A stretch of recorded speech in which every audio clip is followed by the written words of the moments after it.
So last episode, we ended up gathering the analog circuit.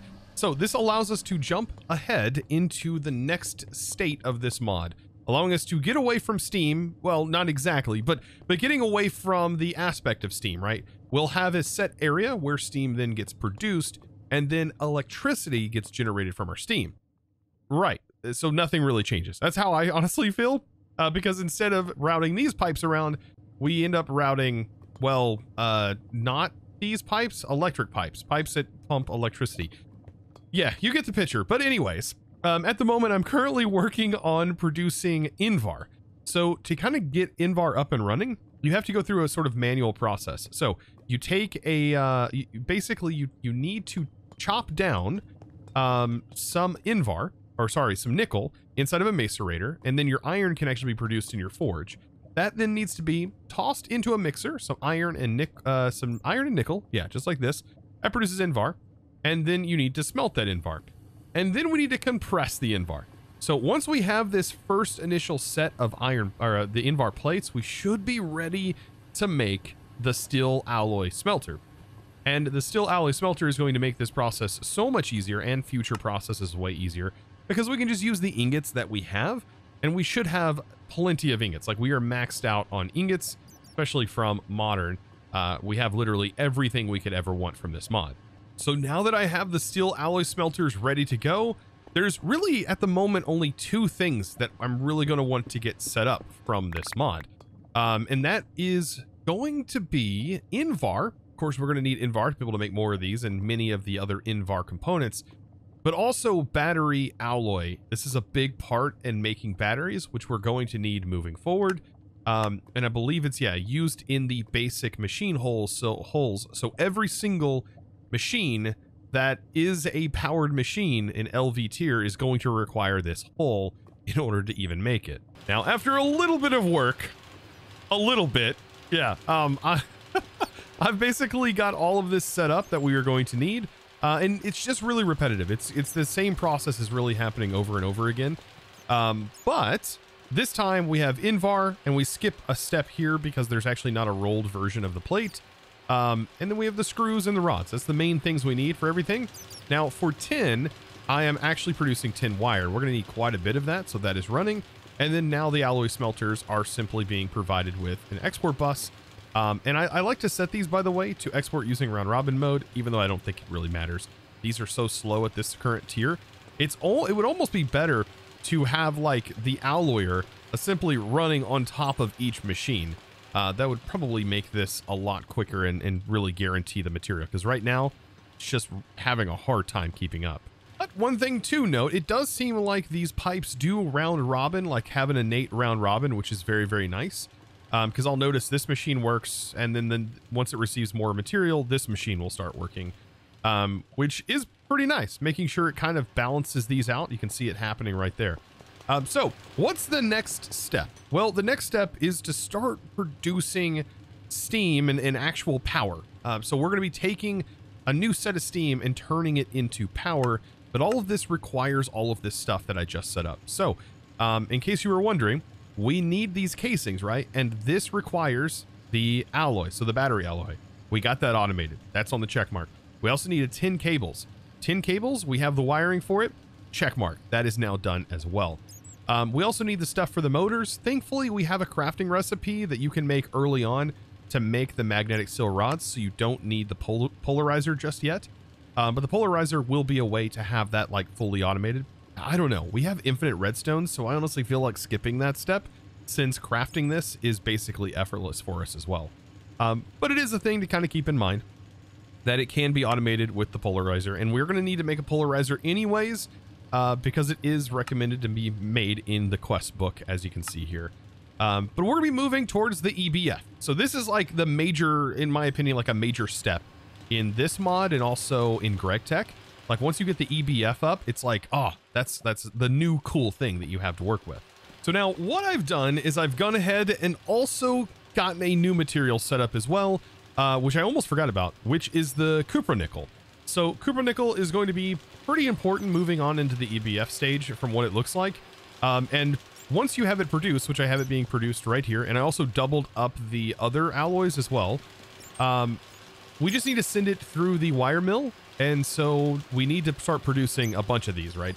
So it's going to take 3 of them, I believe. It takes quite a bit, actually, to make these coils. These coils are going to be required later on.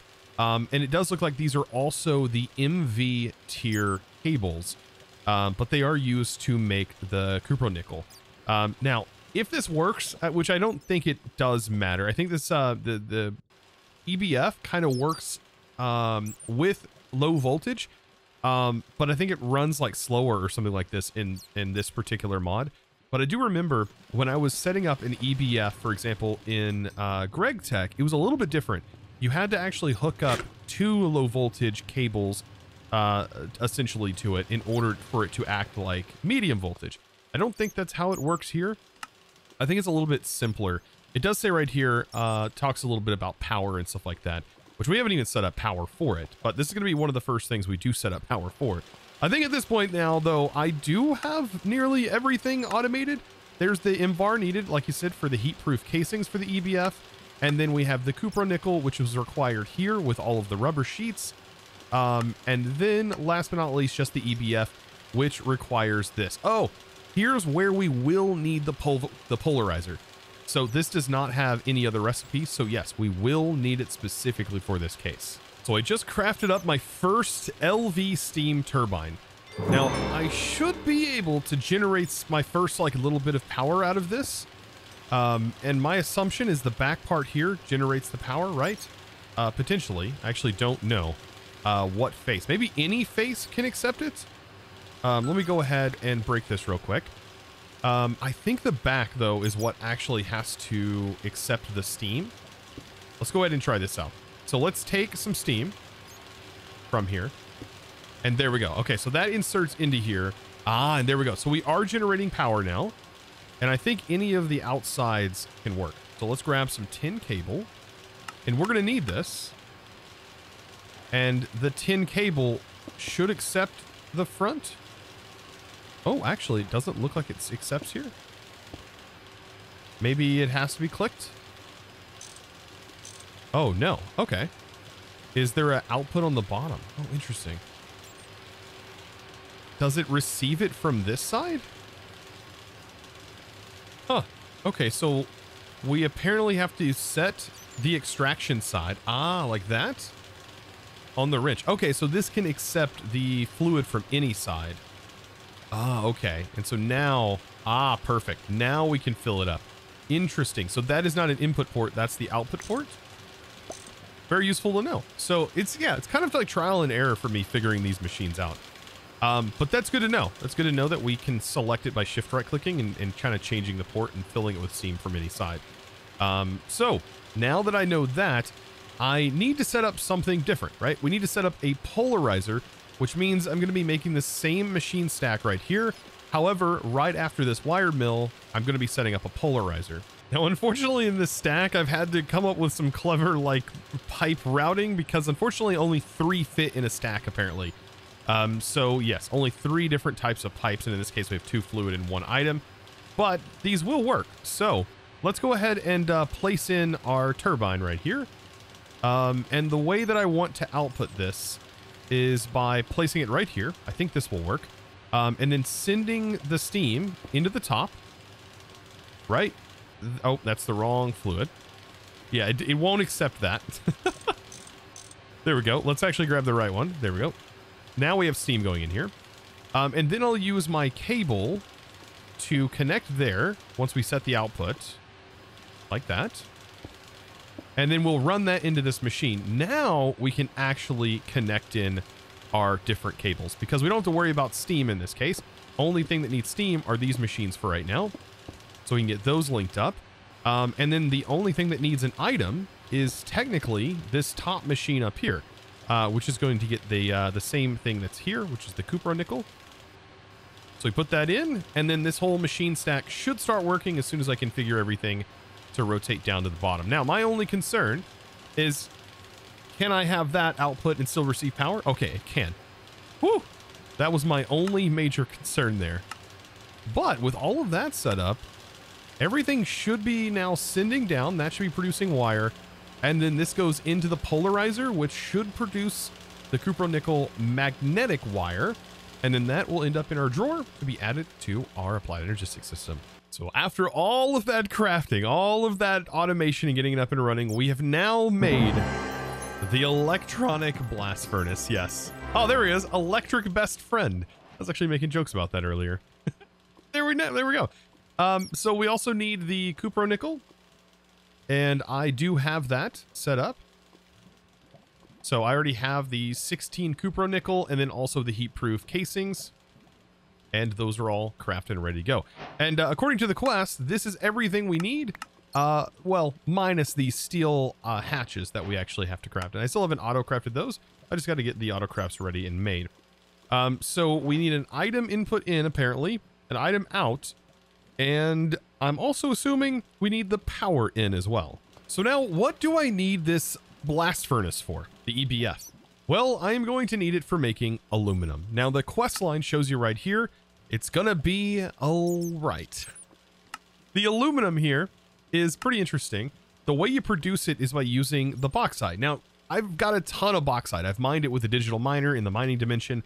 That was one of the earlier ways that I've gotten it, so I've got a ton of it. But there is a way to technically automate the production of this. So the way that we would automate the production is with the actual ore itself, and you get that once you have an electric quarry up and running.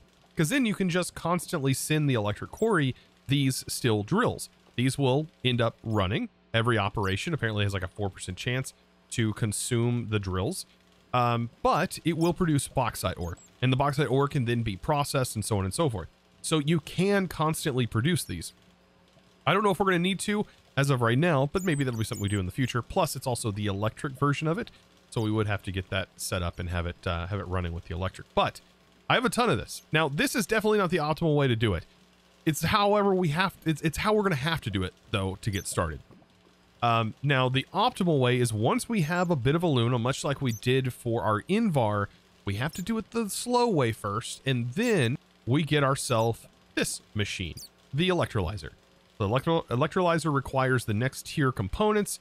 It also requires us to have aluminum. But once we have that, then we can send just one more than a block, and it'll produce 4 dust for us, and also some titanium in this operation, and some oxygen. But the aluminum, it'll produce 4 of them, and then that 4 can then be sent, and it gets produced so much quicker. As you can see, 10 seconds versus 100 seconds. It's a whole lot faster to do it this way right here, but we're gonna be going at it with the this initial setup. Now, I've got to build this multi-block. That is a whole other task. Of course, put the wrench in my offhand, and whenever I place this down, we can get an idea of how big this machine is actually going to be. And let's actually take a look. Can I break this again? Let's see. Let's put this down. And this is, I think, as tall as it gets. I don't think it goes up anymore, but if it does, we can always build out. I think this is its height. Yeah, it fits in this room perfectly. Oh, wow, and we're in a massive cave. Well, let's go ahead and build this bad boy. I'm going to place it right here in the middle of the floor, the bottom being the heat proof. Keep in mind the heat proof is going to change a little bit. The middle being our copper nickel housing. Like so. It has some cool textures though. The middle hollow. And we are going to need to place in the hatches. So I do have to keep that in mind. The hatches are important. And we will be removing some of these casings, if I remember correctly. Yeah, because it does need to go down here in the bottom. Now, how cool is that? Whenever you have your energy hatch in your hand, it shows you the locations that they can go in. Does this do this for everyone? Oh, it does. Oh, that's neat. Okay, so in the back, I think is going to be a good place for the energy hatch potentially. Actually, you know what? Let's put the energy hatch right here in the back. Just like that. And then we'll have an item input hatch. I can put it on this side. Make sure to keep those. Item input hatch can go here. And the item output hatch can go over here. You know what? That looks pretty good. And now we can use our Applied Energistics to start to send those items to these inputs. So now to power the EBF, and to do that, I went ahead and set up some steel boilers over here. the same setup that I have going, and I entangled our original setup so that way any residual can go here, and I'll actually put a negative priority on this. And then I just want to simply run the power over here and connect it up. So let's go ahead and get this traveling over here. And so with that negative priority on this, it should make sure that this whole setup is sending to this maximum first, and then this is going to be any remainder going into the main system. So I think that's a pretty nice way, I think, of keeping up with this. Now, the power itself, to turn this all on, I just need to connect my cables like this, and I'm thinking that is it. EBF should be working. It does say shapes invalid, which is a little bit concerning, because I have no idea what shape I messed up on here. Okay, so think the solution was found. The middle block. There we go. I didn't actually put the top on it. I was thinking it was very much like the rest of the machines where they're open topped. This one is not. Okay, but that's up and running, and now we are producing. And then I have the bauxite sitting right here that is just being routed from an interface, and I have tons of bauxite. So tons. As you can see right here. So I have like 3 times compressed bauxite, which will compress down into the tier 1s, which I have a crafting card just allowing that to be done. So the big thing is just kind of waiting for this thing to produce aluminum. That is ultimately what is going to be the task. Now, I'm pretty sure I can speed this up, but if I do speed this up, I don't know how it reacts to the power consumption. It does look like the power is gone. I don't think speeding it up like that is honestly going to do too much unless I had the power to actually do it. But other things will speed up. For example, the coke oven can be sped up, by the way, with the time 1 if we are giving it enough steam, and so can the blast furnace from what I was seeing just by clicking the controller block. And so I now just need to place this on here, and that will auto output, and we have aluminum. I think I can also wrench this. Yeah, to set that as the output face. Much rather have that on the side there. Beautiful. And there is our first aluminum ingot. And we actually get 4 extra as a product there. Very, very nice. And this leads us into some other cool things that we're going to be getting into. For example, the universal transformer, which apparently, from what I've been told, allows us to send our FE power and produce EU power. And that's what my understanding of that thing is. Pretty darn cool if that is the case. And it does require these aluminum cables. And that's the main gate here. And then electrum cables, which we're not quite here yet, but I believe we will get electrum very soon. Oh, no, I was definitely mistaken. Yeah, we totally have the ability to make electrum like right now. And you know what? Electrum will probably end up being added to the collection right here when our alloyers, and it'll just be another section that gets added to this factory. Now, just when you think you're done and you only need 1 EBF. No, I was definitely mistaken, because we still have some other things that we need to produce. For example, silicon, the silicon dust right here. So silicon is something that we definitely have to get up and running, and it's going to use a combination of quartz that needs to be crushed and our coke dust that we've been producing up to this point. So I am going to just copy using the copy and paste gadget. I do have all the resources for the most part on me. This is going to simplify things, allowing me to just paste what I already have in, but I am going to need to modify it a little bit because this whole setup, oddly enough, that's where it's rendering it as. Oh, because I placed it backwards. The whole setup here is going to change a little bit. Let's see, the electric blast furnace, for some reason, the texture got all wonky. There we go. So now now that that is correct, now it should render correctly. I need 2 input hatches. So we have an input hatch that is right here, but we're also going to need another input hatch. And so I can go ahead and just have it over here, I guess. Might as well. Oh, you know what? Let's place it right here, right next to each other. We'll have 2 input hatches, 1 right next to each other. Now the shape should be valid. Everything should be good. I just got to get the power rerouted, and I already started to get my boilers up and running. I will say these pipes are really starting to grow on me because we're able to do things like this, right? We can set this as an output, keeping the whitelist, and I can just simply place these 2 items in, but then define over here that I want these to be split, and this be a whitelist for this one, and this be a whitelist for this one. Oh, that's so simple, and it should automatically start to place these items in. everything should be working. To set to out. Yeah, there's that dust. And hopefully this one will work. Hopefully I didn't just sit there. This is a input hatch, right? Yeah, everything is correct as far as I know. And that should be filled up. Aha, and there it goes. So this one is now running as well. It just took a little bit to get caught up. But there we go. So we are now producing another new material, and that is the silicon dust. Now all I need to do is just add the new silicon over here, and then we'll just make sure to keep it fully in stock, just like that. It's going to take the stock that we have over there, and it's sending it into here, and we need to add that to our list of extracts, and it just simply needs to go into this furnace right here that I just set up. So the furnace. And then I think I accidentally placed in an input on here. It's getting really hard to get in here. Actually, you know what? We do have the shrink tool. Could shrink down a little bit. That makes it a whole lot easier to get into here.